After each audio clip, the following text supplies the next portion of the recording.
Welcome back, everybody. There's nothing worse than, that little tickle you feel in your throat when you just know you're about to get sick. Well, our guest today says you can actually keep that from ever happening again. It sounds kind of hard to believe. Dr. Raymond Francis joins us live now from Fort Lauderdale, Florida. Hi there, doctor. Hey, how are you? Good, good. I'm so glad we could make this work out. So you have this book that's called Never Be Sick Again, and that sounds amazing, but it's hard to believe. Well, it may be hard to believe because we don't experience that, but it's true. And the thing is this, here's what people need to know. The technology exists to not be sick. The information we already have is sufficient to prevent and reverse this epidemic of chronic disease that we have in America. And as you pointed out, you don't even have to have a cold. And I can tell you that I have had, in the past 26 years, I've had one cold, and I have a very good excuse for that one cold. So I'm 75 years old. I am in perfect health. I don't take any medications whatsoever. I have boundless energy. I have a clear mind. I don't have an ache or a pain in my body. I'm living proof that you can be healthy and you don't need to be sick. Now, I think I've kind of started to take it for granted that I'm going to get one cold every year, and I plan ahead for that, and I think a lot of people live like that. I can't imagine a life where you never even get a cold. So what are you doing? Well, I have to tell you, at age 48, I almost died.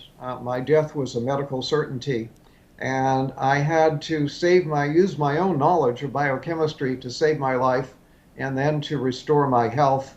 And that's what got me interested. Almost dying really caught my interest. What I do, I changed my diet. I changed my lifestyle. I've learned how to eat good food. I take very high quality supplements. In fact, I now make my own supplements and sell them, very, very high quality. I get regular exercise. I meditate on a regular basis. So in short, I changed my diet. I change my lifestyle, and I take very high quality supplements, and that's why I'm so healthy. So what are some changes that all of us can take? Because not everyone is able to, make their own supplements in their home. So what are some simple things that we can do right now to keep ourselves from getting sick again? Okay, well, simple things. If you want to do one thing and only one thing, get off of sugar. Sugar is a deadly metabolic poison. And if you look at it from a biochemical standpoint as to what happens to you when you eat sugar, I wish I had a blackboard here right now and I could fill a whole wall with what happens when you eat just 1 teaspoon of sugar. Now, what about the sugar in, say, like fruit or apple juice or something like that? Well, apple juice, no, but fruit. If you eat a piece of fruit, that's okay. Okay. A fruit juice is not okay because you get too much bioavailable sugar and you get a sugar spike in your blood. But when you get a sugar, you can eat 1 teaspoon of sugar. Within 2 hours, your immunity will be reduced by 50%. And then people say, oh, I caught a cold. No, you didn't. You reduced your immunity and you then made yourself susceptible to an infection. So that's why I don't get colds. I don't get infections because I keep my immunity strong. I don't eat sugar. All because of sugar. So that bag of jelly beans we've been passing around here in the newsroom ever since Easter, that's something that's hurting us. Bad idea. Bad idea. Yeah, you don't want to do that. Sugar, as I say, is a deadly metabolic poison. And what I mean by that is that it screws up all of your biochemistry. Just 1 or 2 teaspoons of sugar will throw your normal biochemistry into chaos for a period of 6 to 8 hours. And that's not very much sugar. It doesn't sound like a lot. Sugar. One cola drink has about 10 to 12 teaspoons. So you eat 1 to 2 teaspoons, your body is going to be in biochemical chaos for 6 to 8 hours. Now, health is when all of your biochemistry is balanced and all your chemistry is working right. When you eat sugar, you throw that balance out for 6 to 8 hours. So if you eat sugar in the morning, put some sugar in your coffee or have a breakfast cereal with a contained sugar, and then have more sugar at lunch and more sugar in the evening, guess what?